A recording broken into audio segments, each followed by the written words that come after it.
Muito boa tarde para você que nos acompanha aqui pela internet, chegando com mais uma edição da nossa Live da Tarde. Sejam muito bem-vindos e bem-vindas aqui no canal Fabinho TV. Nós estamos ao vivo direto aqui dos estúdios de São Paulo para toda a internet e hoje com um tema muito importante, muito bacana e nós queremos a sua participação, tá bom? Então é o seguinte, você que está chegando agora aqui, não se inscreveu no canal, né? Então clica aqui embaixo onde está escrito inscrever-se, tá? Tem aqui um botãozinho, está escrito em vermelho, inscrever-se. Já clica aí, se inscreve aqui no nosso canal, sabe por quê?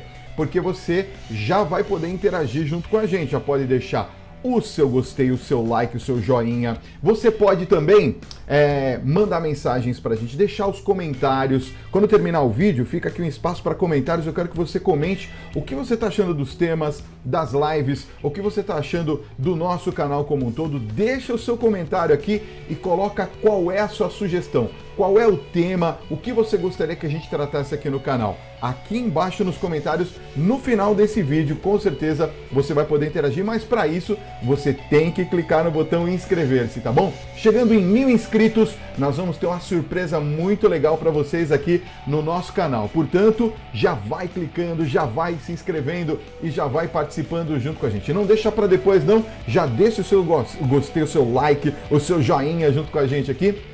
E claro, eu quero que você também ative o sininho de notificações. Sabe por quê?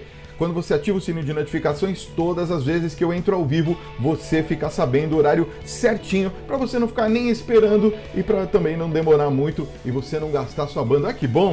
Ah, é muito chique isso. Então vamos lá, todo mundo ligadinho, ligadinha aqui no nosso programa Live da Tarde. Ó, daqui a pouquinho eu quero ler sua mensagem aqui no chat, tá certo? O nosso chat já está funcionando aqui do lado. Tem um chat, uma sala de bate-papos, onde você pode escrever o que você quiser. A Simone está aqui no estúdio, ela já está anotando aquilo que você está escrevendo e ela vai passar para mim e eu vou ler aqui para vocês no nosso programa dessa tarde. Você também pode interagir com a nossa convidada de hoje, que é a doutora Veruska Gendov. Ela vai estar aqui junto com a gente, trabalhando esse tema e, claro, partilhando junto com você toda essa experiência bacana que nós estamos tendo no nosso programa Live da Tarde. Ó, quer fazer o seguinte? Presta atenção, ó, aqui embaixo vai aparecer, ó, compartilhe essa live com o hashtag Live da Tarde. Você tem Facebook? Então vai lá no seu Facebook e compartilha aqui, clica no compartilhar aqui embaixo, copia o link do vídeo, vai lá e compartilha com essa hashtag, ó, Live da Tarde. Nós vamos escolher uma vez por semana, presta atenção, a partir da semana que vem tá valendo essa promoção, tá? Então, todos os vídeos de hoje, dessa semana e da semana que vem inteirinha, nós vamos estar de olho onde está escrito hashtag Live da Tarde. Se você for uma das pessoas que a nossa produção escolher e que tiver hashtag Live da Tarde na sua rede social, qualquer uma delas, pode ser Twitter, pode ser Instagram, pode ser Facebook. Se for Facebook é mais bacana ainda, porque aí todo mundo começa a assistir o vídeo. E aí o que acontece? Se você for uma das pessoas escolhidas, você vai ganhar um prêmio aqui do Fábio Parpinelli. Fechado? É bom demais. Então coloca aí e compartilha para todo mundo que nós queremos bater um papo bem gostoso com você nessa tarde de sexta-feira. Sextou! Sextou aqui na Live da Tarde. É bom demais! Ó, posso entrar no tema já? Ih, gente, ó, o tema de hoje é um tema bastante polêmico, mas que as pessoas parece que estão se confundindo um pouquinho sobre o que de fato é. Nós estamos falando, gente, da herança do Gugu, da herança do Augusto Liberato, e olha, realmente é um assunto que tem tomado conta da mídia, que tem falado demais para as pessoas, e as pessoas têm, enfim, se preocupado bastante com relação a essa situação por causa da família do Gugu, né? Nós sabemos que a família do Gugu tem sofrido até um assédio muito grande da imprensa, uma situação bastante difícil, e a gente quer ajudar você que está nos acompanhando a entender um pouquinho esse caso, tá bom? Antes de eu chamar a doutora Veruska, que já está na linha aqui junto com a gente, eu quero que você assista esse VT que eu preparei especialmente para você, para que você possa saber um pouco mais sobre o tema dessa tarde. 3 horas e 15 minutos, presta atenção nesse VT, que eu tenho certeza que você vai entender qual vai ser o corte dessa entrevista, como que nós vamos conversar a respeito desse tema nessa tarde de sexta-feira, hoje dia 7 de fevereiro de 2020, tá bom? Vamos lá? Então presta atenção, aumenta aí o volume, que vale a pena você acompanhar e saber um pouco mais do que é que nós vamos tratar hoje. Herança do Gugu e alienação parental. Dá só uma olhada. Como é que será que isso fica na cabeça das pessoas envolvidas, hein? Não sei. Vamos acompanhar agora nesse VT. Dá só uma olhada. A morte de Gugu Liberato completou 2 meses há poucos dias e na sexta-feira, dia 31 de janeiro, foram divulgadas 2 entrevistas importantes e exclusivas dadas pela mãe do apresentador, Maria do Céu, de 90 anos de idade, e outra dada por Rosemiriam, companheira e mãe dos 3 filhos do artista. As 2 mulheres tiveram a oportunidade de falar um pouco sobre a morte do apresentador e como têm sido os dias atuais, além de falarem sobre a briga judicial que está rolando sobre a herança de Gugu. Muitas informações até então sigilosas vieram à tona com essas entrevistas, como por acaso o fato de João Augusto, filho de 18 anos do casal, ter feito um boletim de ocorrência contra a própria mãe pouco tempo depois do enterro de Gugu Liberato. O rapaz relatou que se sentiu coagido pela mãe ao ser levado, sem o seu conhecimento, à casa de um advogado amigo dela, que viria a ser o representante legal da médica em sua briga judicial para ser reconhecida como herdeira do artista. Na mesma época, Rosemiriam também fez um boletim de ocorrência contra o advogado da família de Gugu, pois alega ter se sentido coagida a assinar o testamento deixado pelo apresentador apenas 2 horas após o seu enterro, documento este em que não constava nada, deixando para a mesma apenas para os filhos e sobrinhos. Rose disse na entrevista que na época que o Gugu fez o testamento, no ano de 2011, ela e ele não estavam muito bem como casal, coisa que pode acontecer com todo mundo. Mas que tempos depois voltaram a ficar bem como marido e mulher. Ela falou também sobre a família de Gugu alegar que eles não eram marido e mulher, mas apenas amigos que decidiram ter filhos juntos. Rose disse que para saber a verdade, basta buscar revistas e programas de televisão onde Gugu Liberato se referia a eles como família.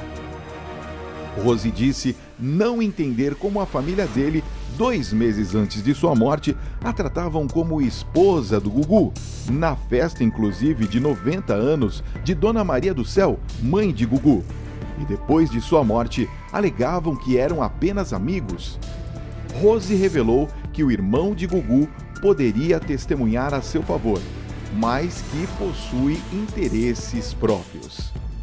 Rosemiriam revelou que a relação entre ela e o seu filho João Augusto está estremecida desde que ela resolveu entrar na justiça para ter a união estável de quase 20 anos reconhecida.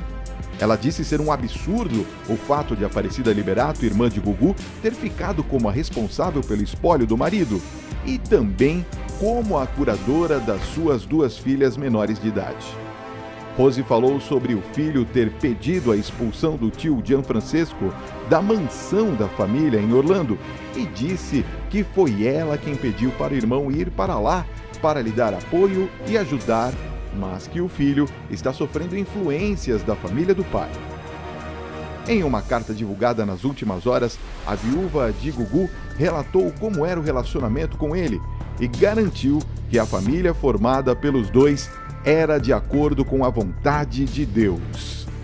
Rose disse que eles foram muito felizes juntos, principalmente depois que foram morar no exterior, assim como era a vontade do artista.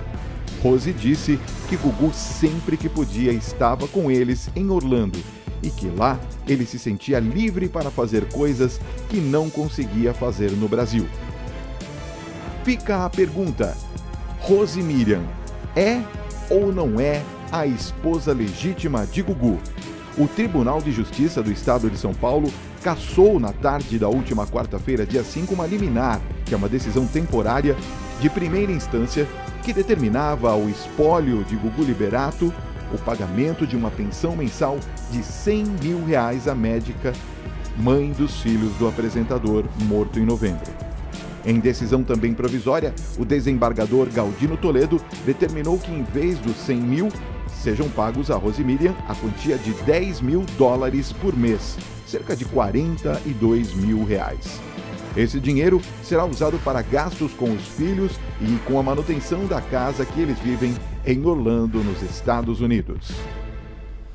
A herança de Gugu. O caso desta tarde, da Live da Tarde com Fábio Parpinelli e a participação especial de doutora Verusca Gendovi.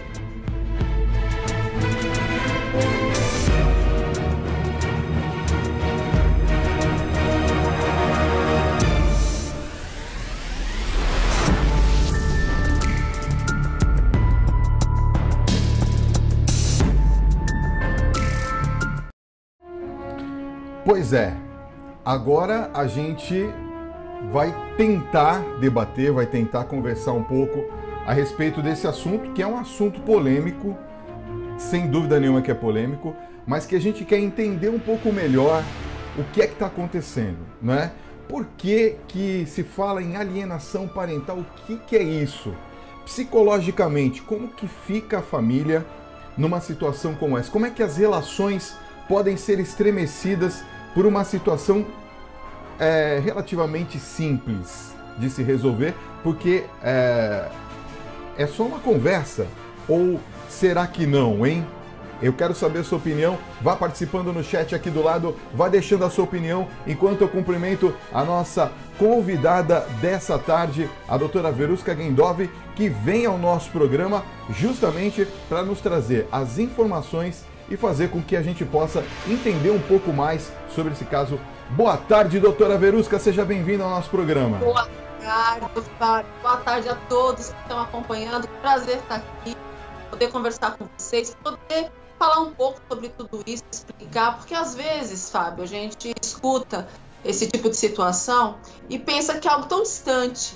E quando a gente para pensar quantas pessoas passam por situações como esta, ou passam por situações de alienação, ou por situações de conflito familiar. Você sabe que nesses meus anos de profissão, eu vejo muito, assim, conflitos atrás de conflitos, muitas situações diferenciadas, mas que no fundo são resumidas em conflitos familiares.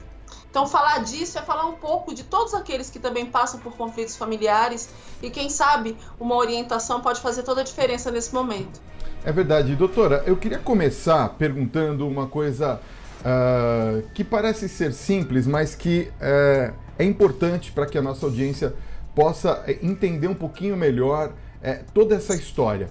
A gente não entende direito sobre as relações familiares assim truncadas, mas nós vemos que hoje em dia, cada vez mais, essas famílias estão sendo formadas não da maneira tradicional, quer dizer, pai, mãe, filhos e por consequência irmãos, e aí a gente tem uma formação natural de família.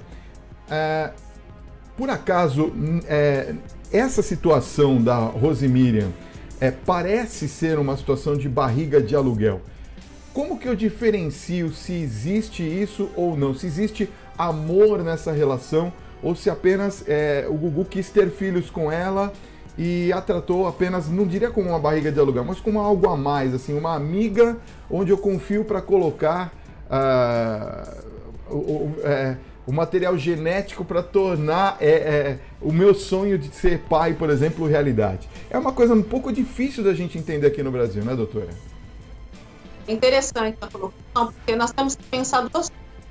A primeira, a diferença do que é uma questão biológica de uma questão de relacionamentos de vínculo. Hoje em dia, realmente, com as desestruturas familiares ou novas estruturas familiares, novas formas de vínculos são criadas que fogem ao estilo tradicional biológico, pai, mãe e filhos. Então, hoje em dia, inclusive, Fábio, muitas questões judiciais definem paternidades de vínculo, maternidades de vínculo. Isso é a relação de pais com filhos, independente de qualquer situação. Sim. Outra coisa é você comprovar o sentimento que um casal tem ou não um com o outro.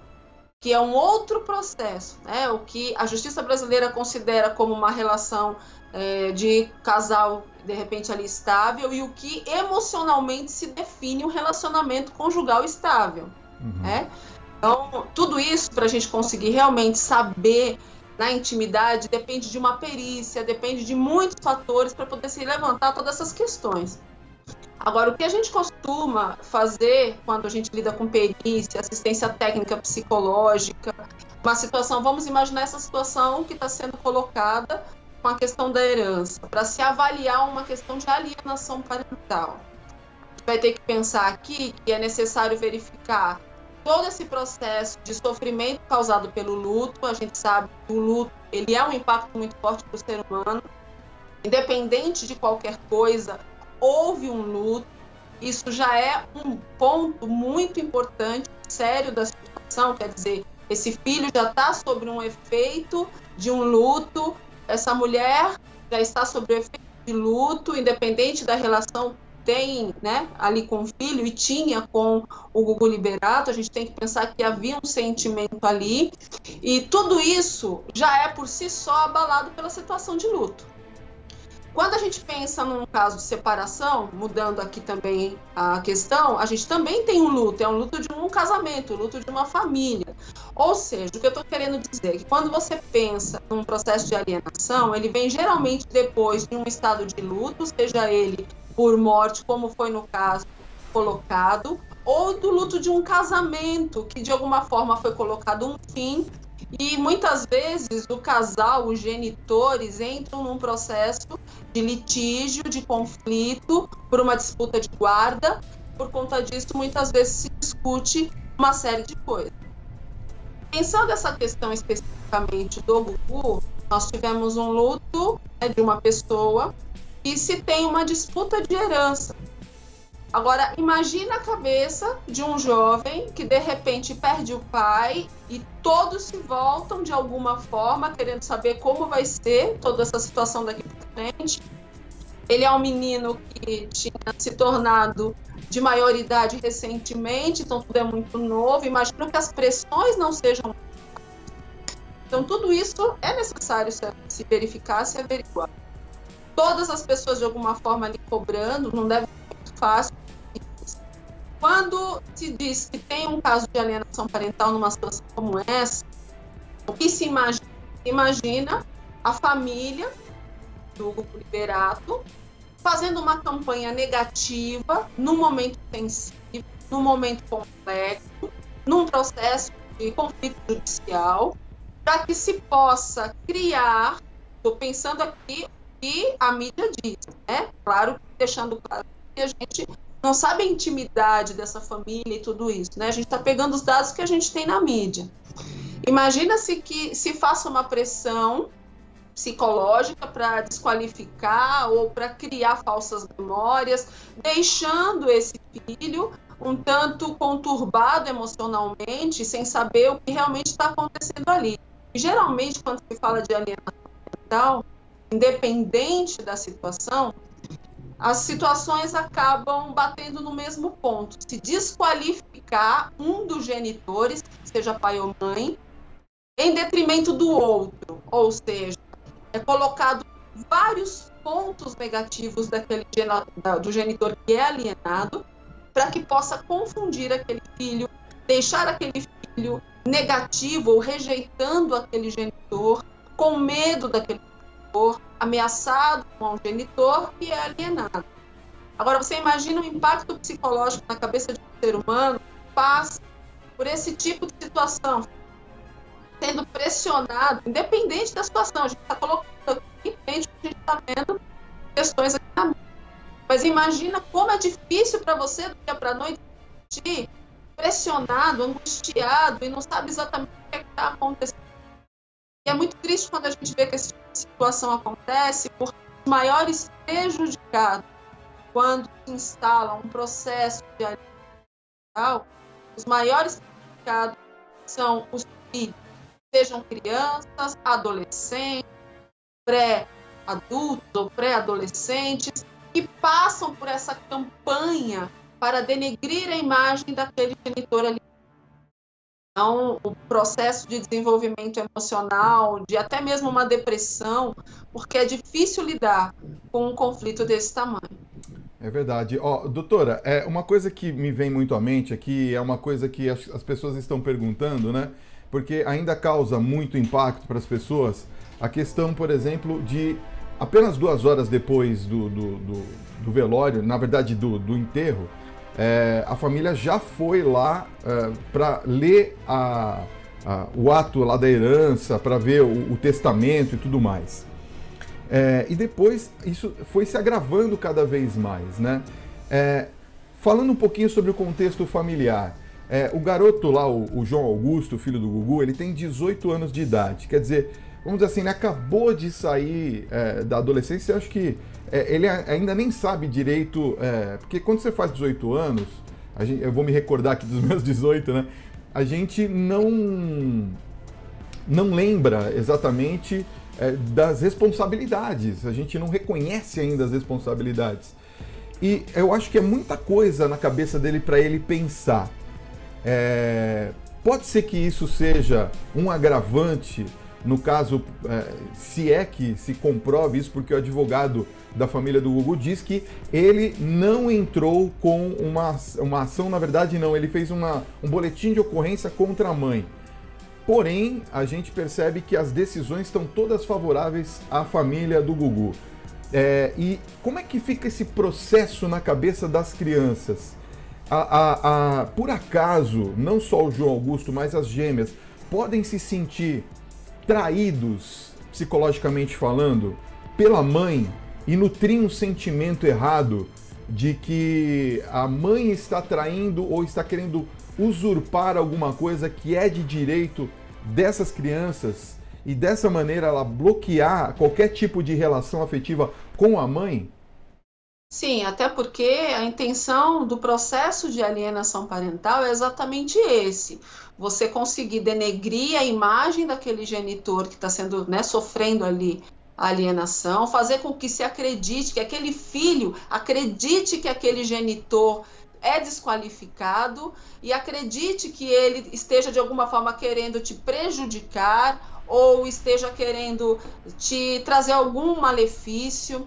Então é colocado de uma forma muito direta, muitas vezes, o tanto que aquele genitor pode ser negativo, o quanto pode trazer de prejuízos. Então chega uma hora que, dependendo do tipo de situação, da sensibilidade, da fragilidade, como você mesmo disse, pensando a situação citada, vinha de um pós-morte, recém-completados 18 anos, muitas pressões, muita gente, né, questionando muitas coisas, você ainda não deu nem tempo de amadurecer exatamente o momento, já aconteceu tantas coisas, né, diversas situações ali acontecendo. Então, é possível sim que quando se ocorre o caso, né, de uma alienação parental, você começar a acreditar que, poxa vida, eu fui enganado, eu fui traído, como assim?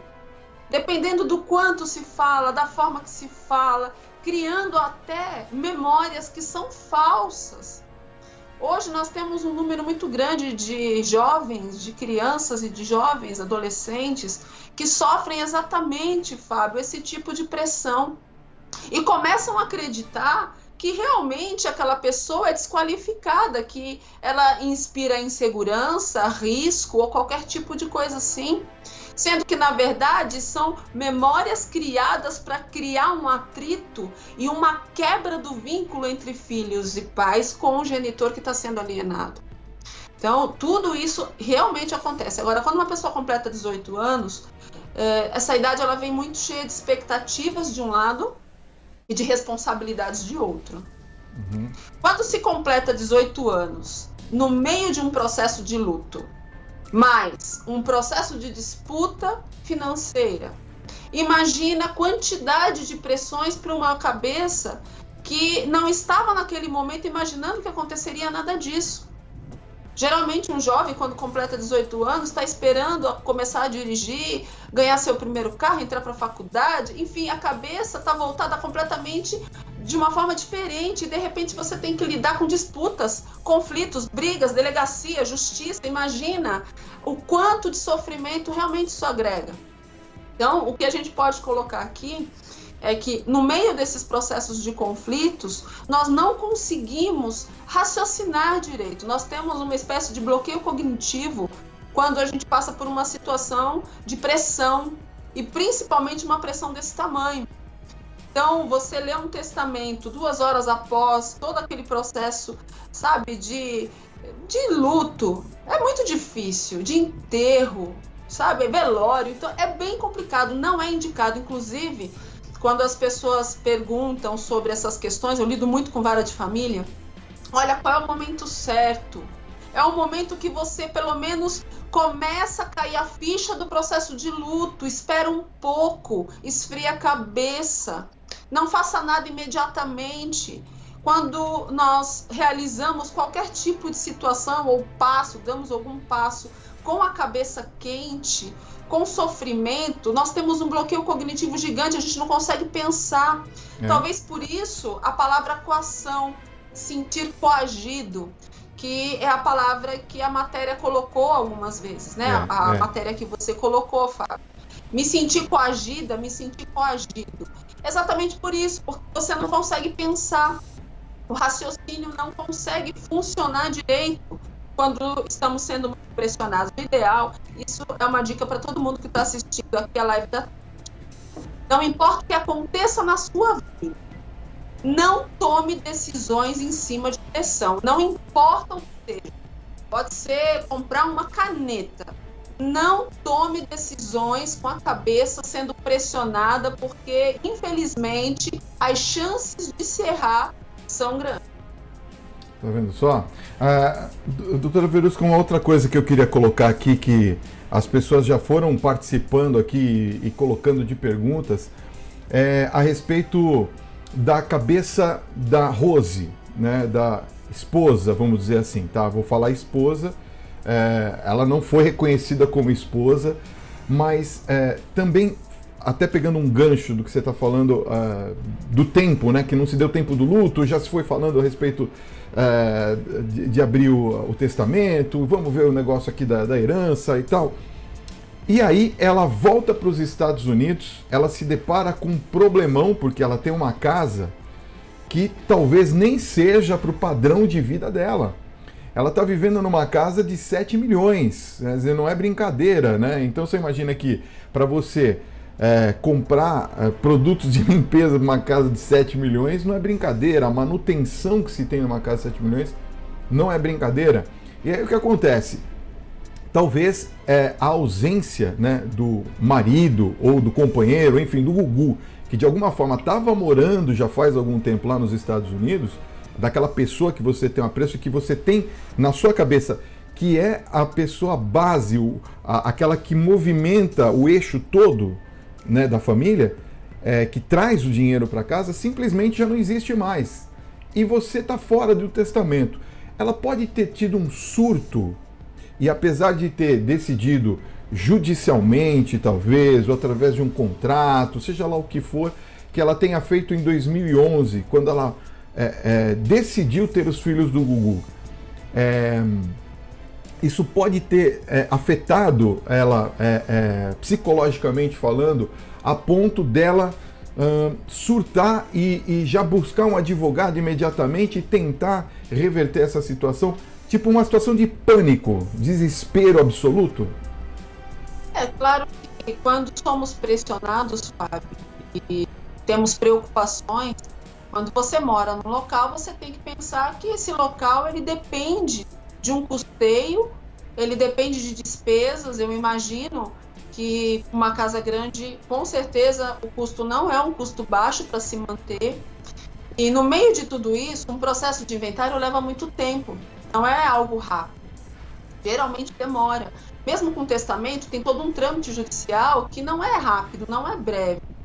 Então, a necessidade de se buscar recursos para conseguir manter todas as despesas e todas as situações, pensando que 2 das filhas são menores e um dos filhos acabou de ser maior e ainda vai entrar nesse processo todo de definição, de inventário, de testamento, de tudo isso, que não é rápido, tem também suas custas.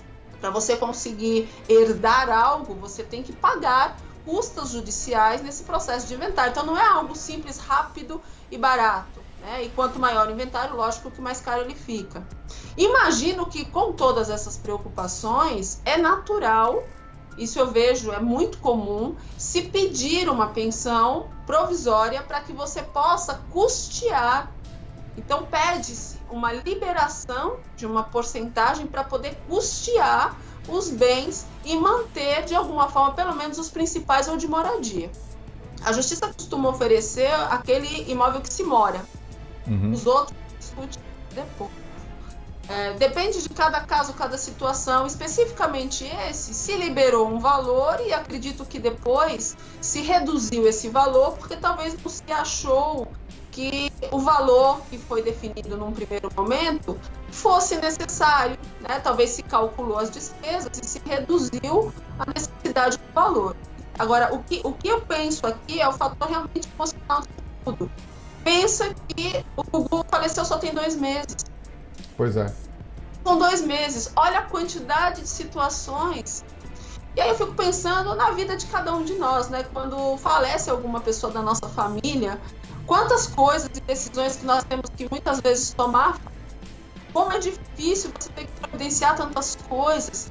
Quando a família é uma família de vínculo amoroso e se ama e se mantém, tem uma comunicação muito boa, um vínculo muito fácil de comunicação, cada um se ajuda e a dor diminui, fazendo com que o processo seja melhor administrado. Agora, quando nós temos uma situação de conflito, o desgaste emocional é muito grande de todo mundo, então tudo se torna mais difícil. Quanto maior o litígio, o conflito entre as famílias, mais tempo o processo demora, mais recursos são necessários, então tudo fica mais difícil. Entendi. Doutora Verusca, eu queria também tocar num outro ponto que me parece assim muito, mas muito delicado, mas que é importante a gente dar essas informações para as pessoas que estão nos acompanhando aqui pelo YouTube. Aliás, muito obrigado pelo enorme carinho da sua audiência nessa tarde de sexta-feira. Eu sabia que ia ser uma grande audiência com um assunto muito polêmico, mas nós estamos aqui falando sério do assunto, até do ponto de vista também psicológico, porque eu acredito que nenhuma das partes está preparado para esse tipo de atitude. E está se tomando uma decisão atrás da outra, uma situação atrás da outra, um pânico geral. Como é que eu vou pagar a conta? Aí o juiz vai lá e fala assim, não, mas espera lá, você não é esposa do Gugu. Mas pelo que a gente viu, inclusive nas transmissões de televisão, deu uma impressão de que, de fato, né, ela era a viúva. Ela era a que estava ao lado do caixão o tempo todo, ela era a que chorava o tempo todo, ela era a que agradecia a imprensa o tempo todo. Ou seja, ela tinha uma atitude de quem realmente é uma viúva, né, que perdeu o marido. E a família também a tratou como uma viúva, né? Então, o que eu queria perguntar agora é bem delicado, mas diz respeito à questão da Aparecida Liberato, da irmã do Gugu. Quando a gente tem, no caso, por exemplo, de um testamento, onde se nomeia uma curadora que tem um laço sanguíneo fortíssimo, como é o caso da Aparecida Liberato, que é irmã do Gugu, né? E que ela passa a gerir a casa, inclusive os filhos da Rose. Como que fica esse comportamento psicologicamente essas pessoas? As crianças, elas passam a perceber, eu vou falar crianças, eu sei que o João tem 18 anos, mas vamos falar as crianças para a gente poder diferenciar. Elas têm essa diferenciação de que a Aparecida, nesse caso, ela é apenas a curadora de uma situação, mas ela não é a mãe deles, ou psicologicamente também há essa confusão e isso vai passando por cima como um rolo compressor de todos os sentimentos, e aí que mistura tudo e confunde tudo e as pessoas perdem o controle da situação. Como que fica essa situação? Situações Até porque, só para completar, doutora, até porque a mãe do Gugu também deu uma entrevista para o Fantástico, que eu achei muito delicada. Ela fala, olha, meu filho não tem relação nenhuma. Claro, com todo respeito à Dona Maria do Céu, mas ela tem 90 anos de idade e morava aqui no Brasil, quer dizer, ela não tinha a convivência diária do Gugu com a esposa. Agora sim, desculpa, doutora, pode falar. Na China, é bacana, muito importante você... Como medir a situação do sentimento de um ser humano, só vivendo embaixo do mesmo teto, não dá pra gente saber o que se passava embaixo do mesmo teto, né? Agora, é importante a gente definir aqui a questão do curador e do tutor. Como a Rose, ela é mãe de 3 filhos, ela é tutora desses filhos. A partir do momento que esse filho completa 18 anos, ele fala por si. Mas as 2 filhas são menores, ou seja, ela é responsável, ela é tutora, mãe biológica dessas meninas. Quando se pensa a questão de um testamento, Fábio, geralmente é orientado que a pessoa que faz o testamento decida por uma pessoa da família que tenha mais tranquilidade ou que tenha mais firmeza ou mais segurança para poder se tornar curador do processo e inventariante do processo. Por quê? Porque num momento como esse é natural que os filhos, todos se abalam, óbvio, mas os filhos, a companheira, enfim, eles estão diretamente ligados. Então, geralmente, é orientado que se escolha alguém que consiga ter a tranquilidade, a racionalidade para conseguir conduzir o processo. O que é o curador? O curador é aquele que vai cuidar do dinheiro, dos quinhões, dos valores que são divididos entre as partes. Ok. Então eu entendo que houve com certeza essa orientação, escolha por alguém que não seja, né, os filhos, porque é uma pressão muito forte. Então talvez essa irmã, ela era, na opção do Gugu, a pessoa que estava ali pronta para ter esse momento centrado, mais centrado, para poder lidar com isso. Não que os outros não tivessem, mas porque eles estão muito ligados a toda a pressão. Agora, o curador, ele cuida do quinhão, da parte financeira, até que se defina todos os processos. Então, todas as decisões referentes aos valores financeiros. Então, para um filho entender isso, né, o que é curador, o que é tutor, o luto é muita coisa para você conseguir administrar num curto período de tempo. Mas, inclusive, muita gente não sabe, Fábio, que quando você entra no processo de inventário, por exemplo, entra num processo de inventário, nem sempre todos os herdeiros moram no mesmo local ou no mesmo estado. A justiça, quando não se tem um testamento definindo um curador, um inventariante, a justiça escolhe um membro da justiça para se tornar curador e cuidar dos quinhões até que se encontre o herdeiro. Entendi. É muito comum acontecer também. E a partir do momento que esse herdeiro é encontrado, esse curador passa os direitos daquele quinhão para aquele herdeiro que não estava no estado, ou estava desaparecido, ou algo desse tipo. Entendi. Vamos às perguntas dos participantes aqui. Tem muita gente mandando mensagem aqui, até nas minhas outras redes sociais. Obrigado pelo carinho. Vou começar com a pergunta aqui do Newton. Ele faz uma colocação aqui. Ele fala assim: doutora Verusca, boa tarde. Pelo simples fato da Rose Miriam ter morado com o Gugu Liberato tanto tempo, né? Ele fala que são mais de 30 anos, me parece. Eu não tenho essa informação, mas acho que é isso aí mesmo. Não existe a situação de que morar juntos por um tempo é considerado a pessoa como cônjuge, ou seja, como casada? Olha só, a gente tem que dividir aqui, né? O que a justiça considera como união estável. 5 anos de convívio e moradia. Mais alguns detalhes frente a isso. Mas o que emocionalmente define uma pessoa que realmente criou um vínculo de identidade conjugal com o outro? É quando você tem um processo de vinculação emocional, uma ligação emocional com aquele outro, considerando aquele outro como realmente o seu relacionamento de casado, seu esposo, esposa. Então, para conseguir avaliar essa questão, não basta avaliar 5 anos de convívio. Quando você passa por uma perícia psicológica, será solicitado uma verificação de profundidade de vínculo emocional, para poder saber. Então, é conversado com amigos, conversado com família, é verificado redes sociais, é verificado uma série de pontos para conseguir ver se realmente aquele relacionamento pode ser considerado um casamento. As coisas às vezes são mais profundas, né, do que a gente vê. Eu imagino que é muito difícil para as pessoas expressarem tudo que sentem, todo mundo perceber tudo que sente. É muito difícil a gente perceber o que uma pessoa sente pela outra. Só quem vive embaixo do mesmo teto é que sabe a profundidade de vínculo, a questão do convívio, de quem estava próximo, das pessoas mais íntimas, de saber o que representa ou não cada uma das situações. Agora, hoje em dia, nós temos diversas situações de pessoas que vivem juntos e nem por isso tem vínculo afetivo. Entendi. É uma questão de verificar cada situação, cada caso.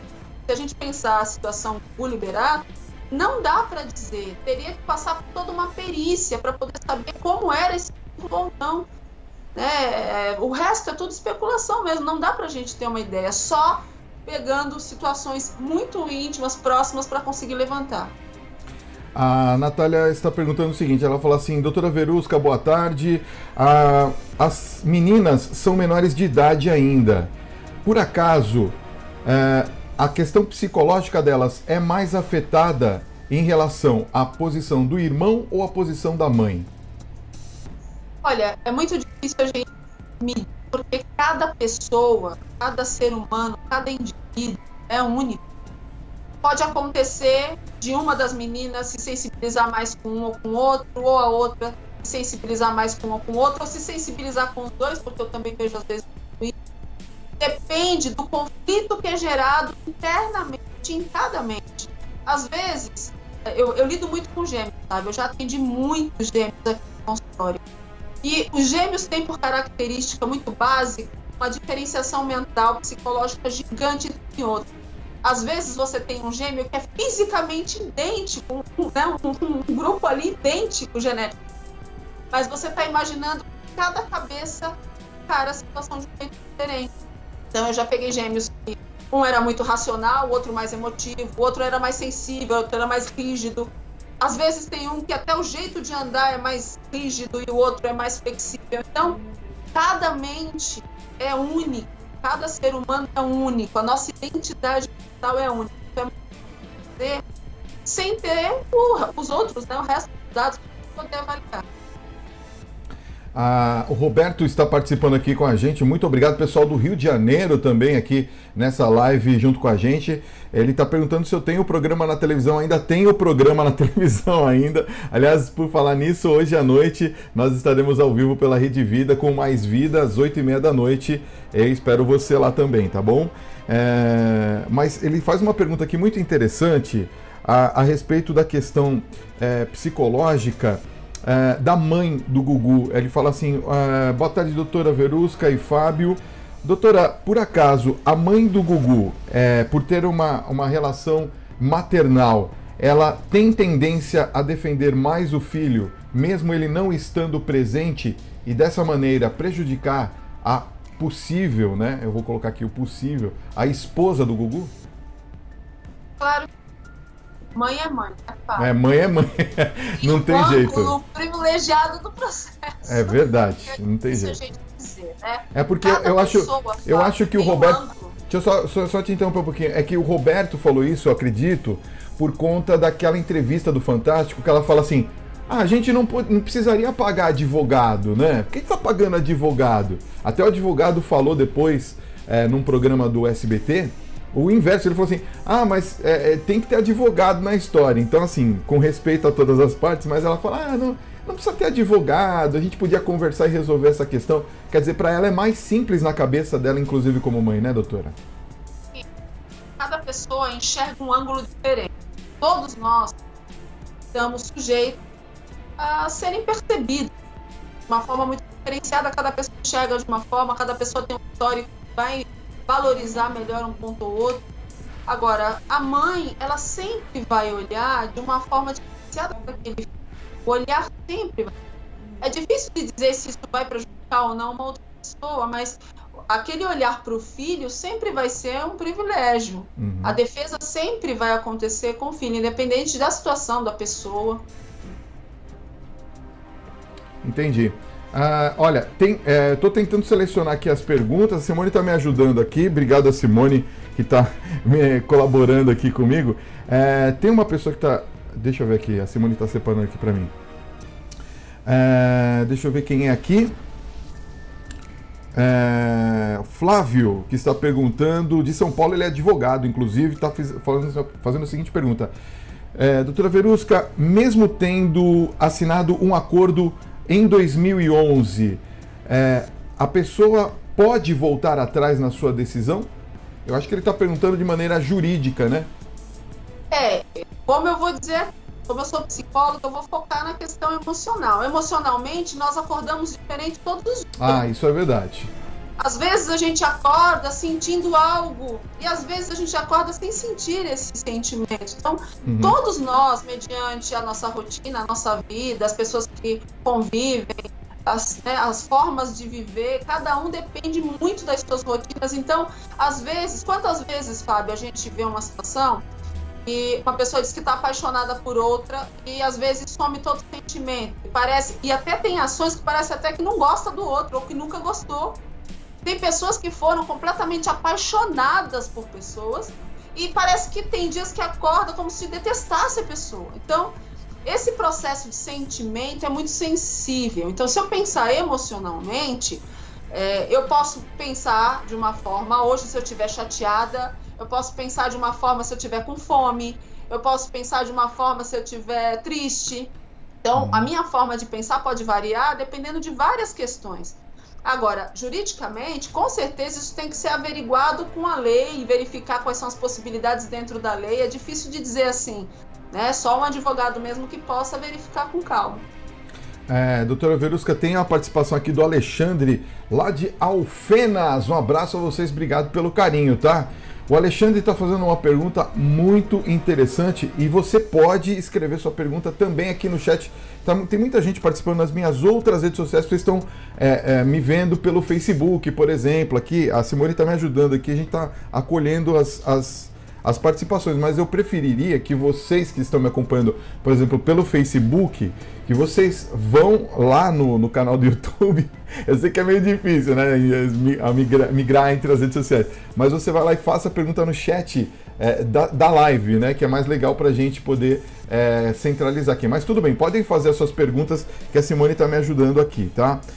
Doutor, então, Alexandre, ele faz uma questão aqui muito importante a respeito da exposição das pessoas. Ele fala assim: Fábio, doutora Verusca, boa tarde.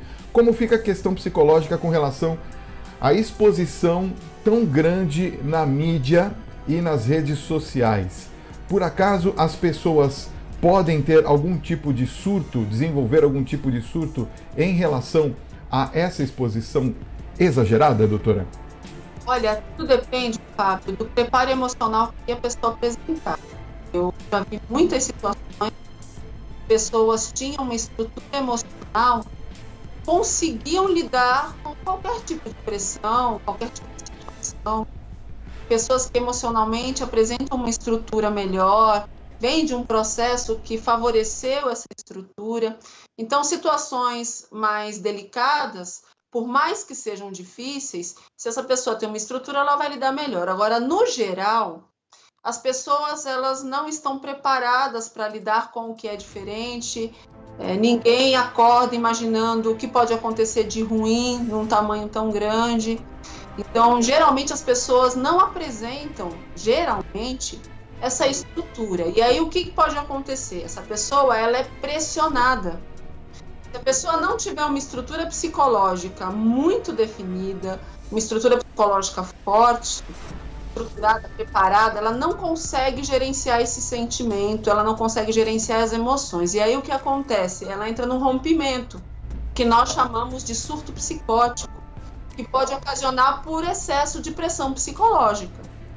Dependendo da quantidade de pressão, do que está acontecendo, essa pessoa ela entra num surto, o gasto mental dela é tão alto, ela pode entrar no surto. Eu já vi muitas situações, Fábio, de processos de separação, por exemplo, quando o marido e a mulher estão em discussão, estão brigando, ou pela guarda dos filhos, ou por alguma outra situação, e muitas vezes um surta porque não consegue lidar com aquela situação.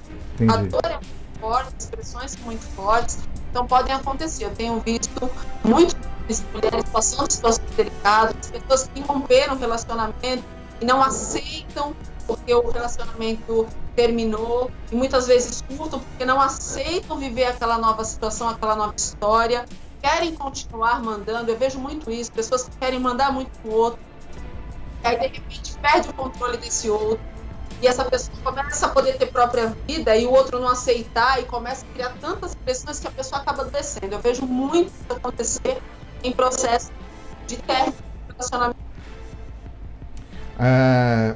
Mais uma pergunta, pode ser? O Luiz Roberto está nos acompanhando, dando boa tarde para mim e para a doutora Verusca. Ele pergunta assim: as redes sociais hoje, doutora Verusca, podem influenciar no relacionamento familiar, levando as pessoas a tomarem decisões equivocadas? Podem, Fábio. Infelizmente, podem. Em maior ou em menor grau, dependendo de cada situação. Eu sempre coloco aqui que depende, porque, como eu disse, cada ser humano é único. Mas, no geral, as redes sociais influenciam bastante, porque elas criam um universo mental, um processo mental, que é fantasioso em muitos momentos. Então, para quem já tem uma sensibilidade com ciúmes, é complicado. Você vê sua vida exposta, é complicado. Você vê as pessoas colocando suas opiniões sobre sua vida, é complicado. A vida da gente deveria ser mais privada, mais protegida. As redes sociais deveriam ter um limite de exposição. E quanto maior essa exposição, todo mundo olha, te julga, aponta o dedo, questiona. Esse tipo de pressão emocional te deixa até em processo de desgaste a ponto de criar depressões. Eu tenho recebido muitos pacientes com depressão por conta de redes sociais.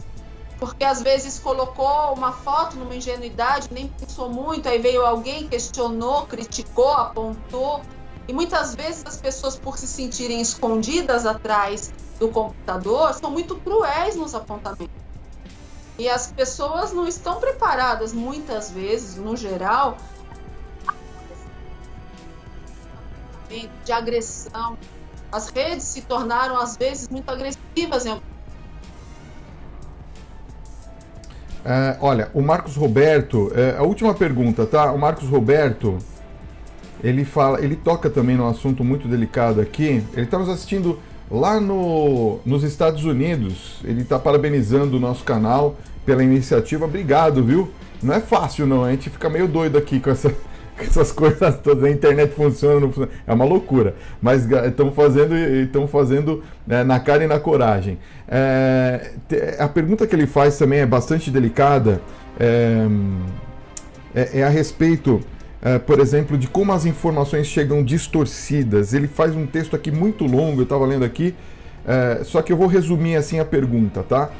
Ele pergunta basicamente como que fica a cabeça daqueles que são brasileiros morando no exterior. Ele fala isso porque ele mora lá no exterior, ele conta a história dele e que as informações daqui do Brasil chegam muito distorcidas lá. Se psicologicamente eles estão preparados para que esse processo todo de luto, de relação com a justiça, seja realizado à distância. Se não seria melhor eles voltarem para o Brasil para resolverem essa questão primeiro aqui? É claro que a gente tem que considerar que as redes facilitam uma série de coisas. Facilita a vida do ser humano uma série de coisas. Mas eu penso que tem situações que o presencial é importante. É sentir o outro. É você estar olhando nos olhos, realmente tocando no outro, entendendo a intenção. Aquilo que é escrito não passa a intenção. Aquilo que é sentido, ele passa a intenção. Então, é diferente quando você está sentado, frente a frente, olho no olho, e conversa e abraça. As facilidades de acordo são maiores, porque você senta e você olha, você sente o outro, você chora com o outro, você abraça o outro, você tem a presença física, conta demais positivamente. Agora, quando você tem o processo que vai ser passado, escrito, outra mensagem, outra informação, uma matéria, tudo isso, na hora que você reúne essas informações, elas vêm repletas de distorções de percepção, de contexto. Então, é diferente quando você vivencia a situação presencialmente. Agora, claro que a gente não pode dizer que a internet é positiva, mas tem situações que seriam muito mais interessantes e positivas se a pessoa estivesse olhando no toque. Por exemplo, eu costumo dizer, Fábio, quando eu pego uma situação de alienação tal, por mais que o genitor que aliena fale mal ou, né, faça uma campanha negativa, consiga denigrir a imagem, quando aquele genitor que sofreu alienação olha nos olhos do seu filho, diz: filho, agora eu tô aqui, agora sou eu e você. Não tem força nesse mundo que seja mais forte do que o amor de um filho com o seu pai e sua mãe. Entendi. Não tem alienação que consiga ser mais forte do que a presença de um genitor que ama de verdade seu filho. É verdade. A força do amor, Fábio, é verdade. É gigante. O ser humano foi formado por Deus para amar. E quando nós amamos de verdade, estamos na presença daquele que nós amamos, nada de outras situações predomina. E só dá para você realmente vivenciar isso quando você está ali cara a cara com aquele que você ama. Não tem preço esse tipo de presente. Muito bem. Doutora Verusca, muito obrigado pela sua presença nessa tarde de sexta-feira. Obrigado por ter pego um espaço aí na sua agenda para nos atender. Espero que a senhora volte outras vezes, que a gente bata um papo, talvez até pessoalmente aqui.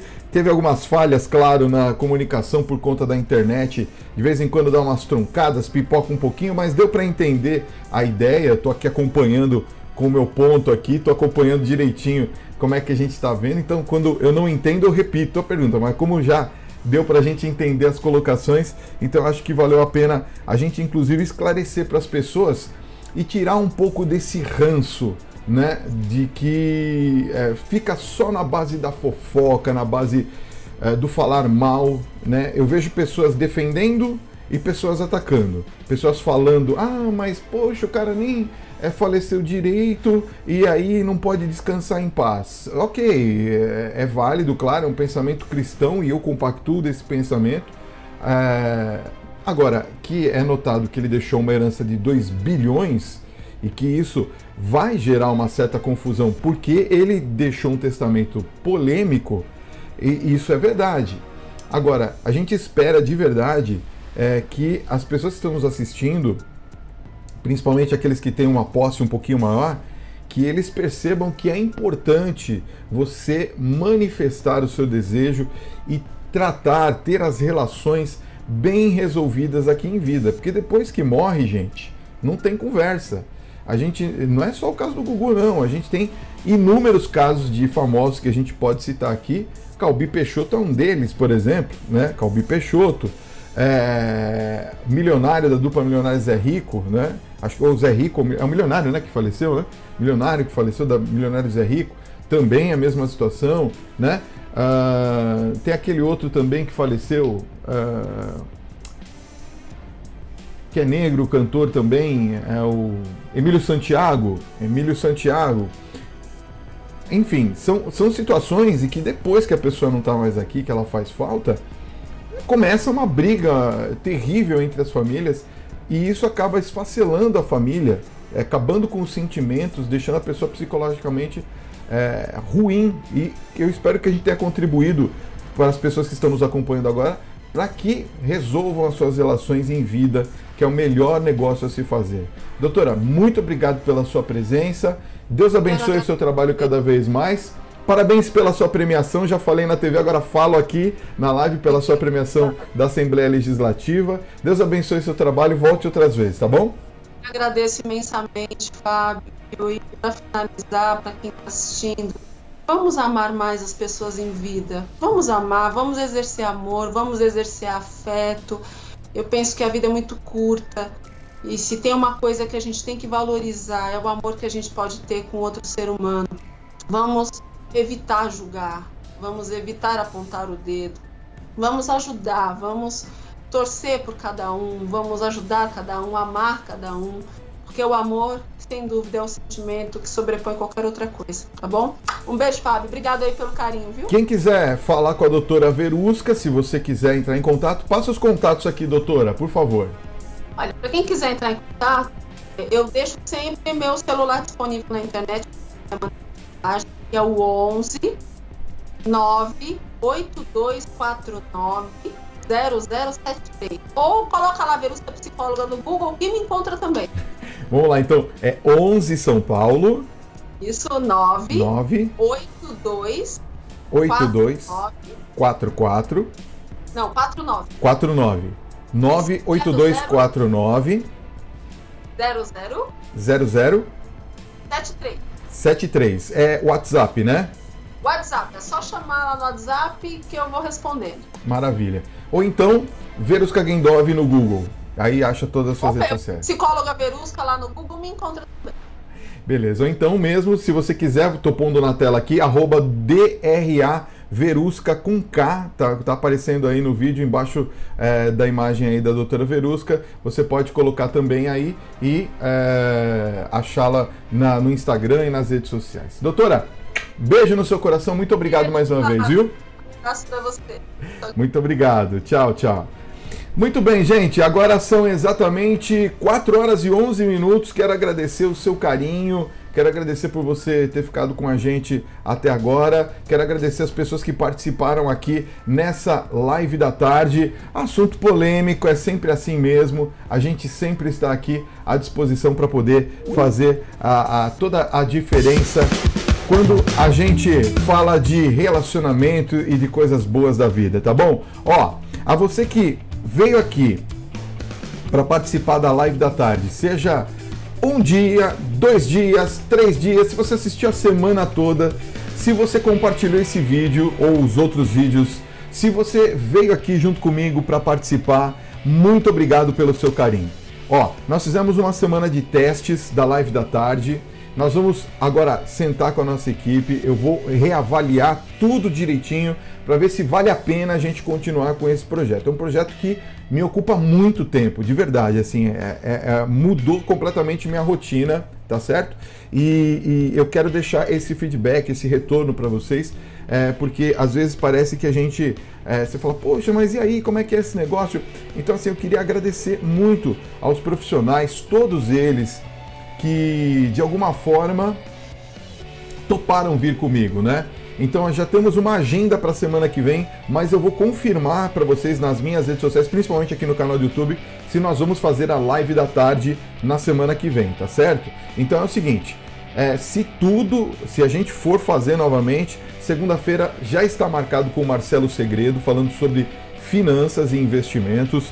Terça-feira tem futebol aqui com o William Lopes, que é comentarista, já foi comentarista da Band, comentarista da Dasni, também tem, enfim, ele faz vários trabalhos e vai estar com a gente na terça-feira. Aí nós temos os outros convidados, quarta, quinta e sexta-feira, que eu não sei ainda quem é. Sexta-feira, a doutora Verusca, que quer participar sempre com a gente aqui, também com um tema sempre muito bacana. Mas, enfim, eu não sei se nós vamos fazer a live da tarde a semana que vem. Eu preciso do seu carinho, do seu retorno, que você mande para mim uma mensagem dizendo o que você está achando de tudo isso, né? Assim, Fábio, eu tô gostando, Fábio, é legal, Fábio, não é... Fábio, muda aqui, Fábio, não faz assim, faz live, não faz live, faz gravado. Vocês que me ajudam a montar esse canal junto comigo, tá bom? Mas eu quero deixar aqui o meu agradecimento dessa semana de teste, né? Eu tentei fazer aqui no canal do YouTube exatamente como eu faço na televisão, só que com as ferramentas que eu tenho aqui no estúdio, né? Então, tudo aqui sou eu que opero, sou eu que faço, essa agilidade do dia a dia. Quero agradecer as pessoas que me ajudaram a montar essa parafernália toda aqui. Agradecer a minha esposa, a Simone, que me ajudou a produzir essa semana toda de lives, não é? Eu quero avisar que a gente continua às terças-feiras subindo vídeos novos aqui no canal, sempre com temas bem legais.